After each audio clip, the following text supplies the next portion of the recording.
Sister Sleuth and the Silver Blaze, a great Gallardo book, written by Lori Polydorus, Listen carefully. illustrated by David Cockcroft.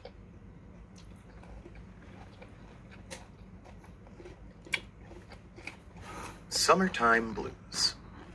Summer was here. The beaches were blazing hot.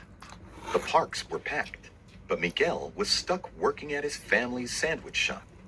To make it worse, his 7-year-old sister was driving him crazy. "Teresa," Miguel shouted, "get your toys off of the counter. I just cleaned it." "You're bossy," she said, swiping her figurines into her arms. Teresa was obsessed with her horses. "Maybe if you played with me, you wouldn't be in such a bad mood." "Playing with horses," Miguel said as he stared out the window, "wouldn't make me feel any better." "You're a meanie," she mumbled, "with no imagination." Miguel rolled his eyes and glanced around the shop to see his mom chatting with their only customer. Dad was out making deliveries. Teresa was back in Horseland.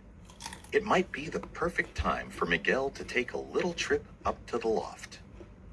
During the school year, Miguel had discovered an old chest full of magical books in the loft of the back room.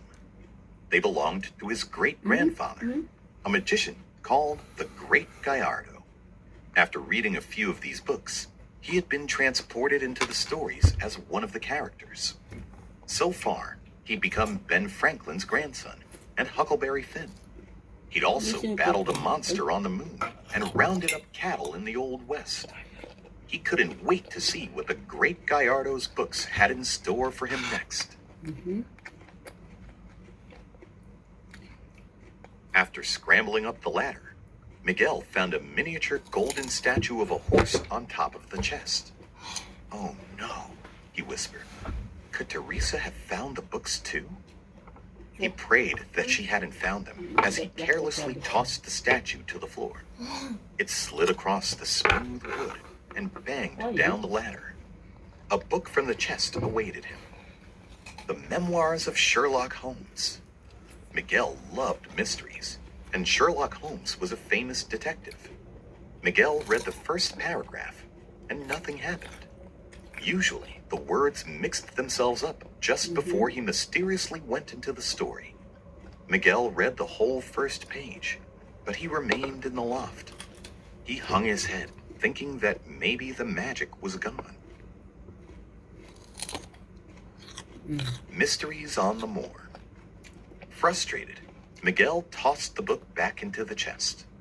Footsteps padded on the floor below him. He peered down, but saw no one, so he tried to catch a glimpse of the golden horse that he threw from the loft, but saw nothing. The back room was unusually quiet. Before Miguel could climb down the ladder to check things out, the Sherlock Holmes book opened in front of him. The pages fluttered forward and back until the book opened to page 185. "The Adventure of the Silver Blaze," Miguel read. "I'll try one more time. It's got to work." Miguel read, "I'm afraid, Watson, that I shall have to go," said Holmes. "Go? Where to?" "To Dartmoor. To King's Pyland." Miguel felt a chilly breeze on his neck as the words began dancing around on the page. Was my wonder that already up case had extraordinary surprised.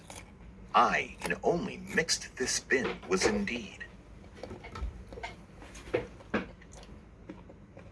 Listen. Miguel opened his eyes to find a man standing next to him wearing a tweed coat, a weird cap with ear flaps, and smoking a pipe. What Sherlock is Holmes, Miguel thought.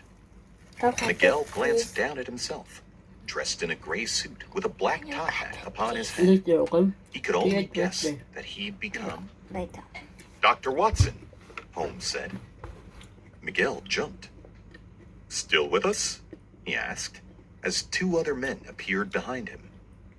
Miguel nodded as a train chugging away down the tracks caught his attention.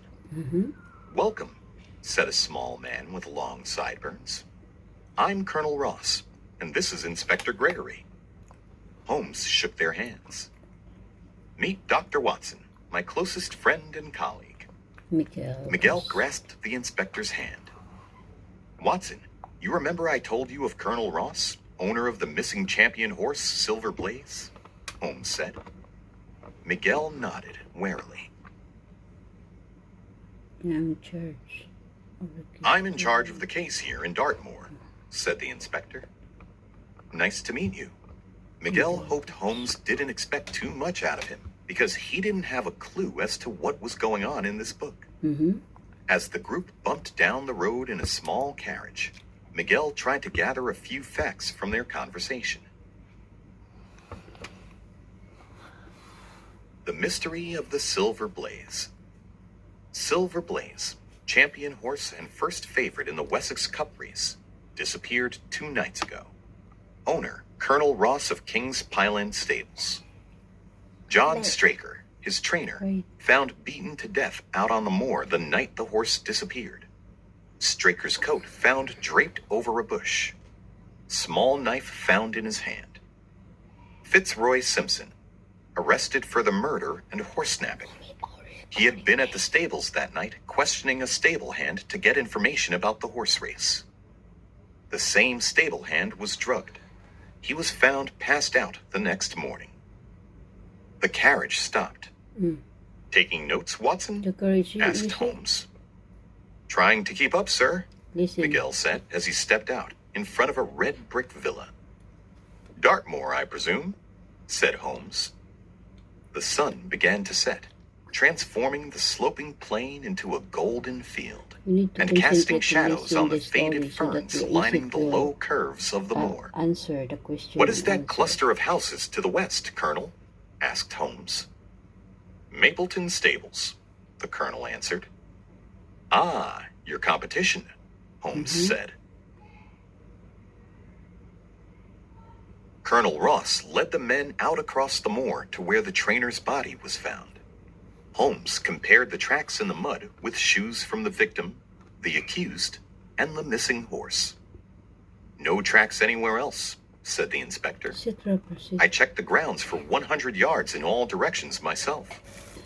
I'd still like to take a little walk before darkness creeps upon us, Holmes said. We've already alerted the people who live all over this moor about the handsome reward, the inspector said. But we've heard nothing so far. Follow me, Watson, Holmes said. Let's imagine what would have become of the horse if he'd broken away after the tragedy. Listen, B. He might have gone back to King's Pyland or to Mapleton Stables instead of running wild on the moor. Miguel followed Holmes farther onto the darkening moor. Mm-hmm. Could the people who lived nearby have taken him? Miguel asked. Listen, B. What? They have no interest in a stolen horse and wish not to be bothered by police, Holmes said. Now, take this, Holmes said as he tossed Miguel the horseshoe he used to compare to the tracks. For good luck. Imagine there are more tracks out here, Holmes said. I'm afraid that Inspector Gregory's main weakness is that he does think too much with his imagination. Miguel wondered if maybe Holmes suffered from an overactive imagination, Sit properly like his and sister listen Teresa. Properly. Holmes went off to the left, Miguel to the right. As the skies went black, a chill crawled down Miguel's spine like a spider. Owls screeched. The wind howled. Someone screamed. Imagining tracks. Miguel froze in the ringing silence of the night. That scream, that low, deep scream still echoed through his mind. Which way had it come from?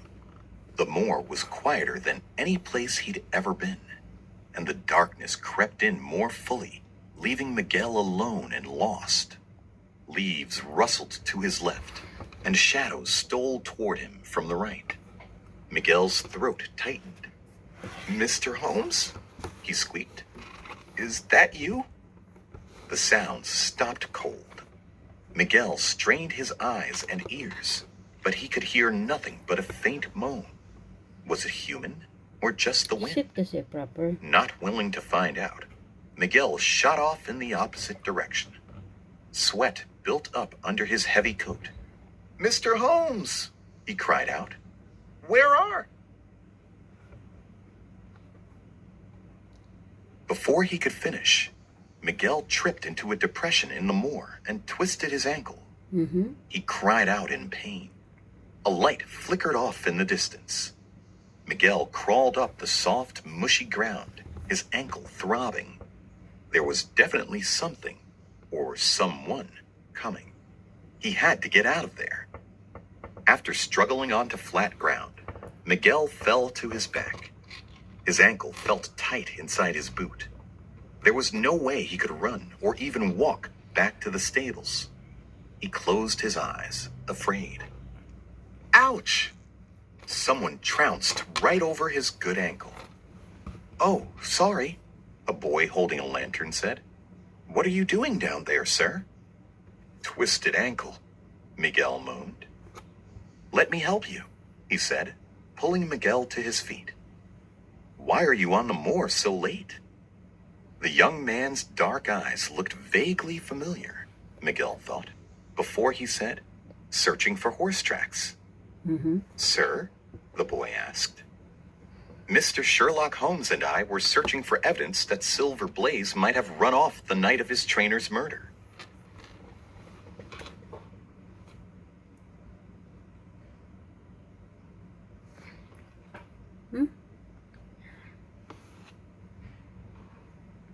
"Why, sir, I love horses more than anything," the boy said. "I shall be glad to assist you." "No," Miguel said as he shook his head from side to side. He didn't need another kid hanging around like his sister. "I shall manage as soon as I find Mr. Holmes." "You are in no condition to be out on the moor alone at night," the boy said. "And I've got quite an imagination for such work." "Imagination?" Miguel asked.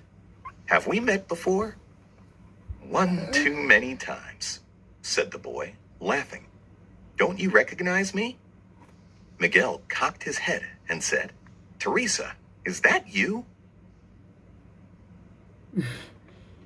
Sister Sleuth. "Teresa!" Miguel stepped back. "You're a boy." "So?" she said. "You're Dr. Watson, a smart man. How did you get out here?" "Same way you did." "You found the books?" "Thanks to you," she laughed. "When I saw the magic happen, I opened the book to follow you. Nothing happened, so I kept reading until I realized that I had to read the beginning of the story to get the words to swirl around." See? "I can't believe you were spying on me." Miguel folded his arms and sat down. These books were supposed to be only his. The great Gallardo would want both of his great-grandchildren to have adventures in the books, don't you think? Teresa said. Miguel shrugged. "Now get up," she insisted. "Silver Blaze's tracks have got to be out here somewhere." "It's too dark," Miguel said. "We'll never find them." "Use your imagination, Dr. Watson," Teresa said. "Besides, Holmes is missing, right?" Miguel nodded. "If we don't hurry, they might not find Silver Blaze in time for the big race," she said.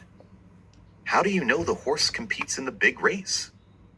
"I read ahead in the story before I realized that I needed to go back for the magic to happen." Miguel's mind raced. Maybe the magic only happened on certain pages. Looks like he had a mystery of his own to solve at home. "Let's go," Miguel said. Teresa got a big branch for Miguel to use as a walking stick. Together, with the light of her lantern, they searched the moor. Under some ferns, Teresa found horse tracks plainly outlined in the soft earth. Miguel pulled out the horseshoe from his pocket, and it matched up perfectly to the tracks in the mud. "You did it, Teresa." She smiled. Branches broke behind them, and Miguel turned his head slowly to see a group of people standing around a cart pulled by a horse. An older man walked toward Miguel.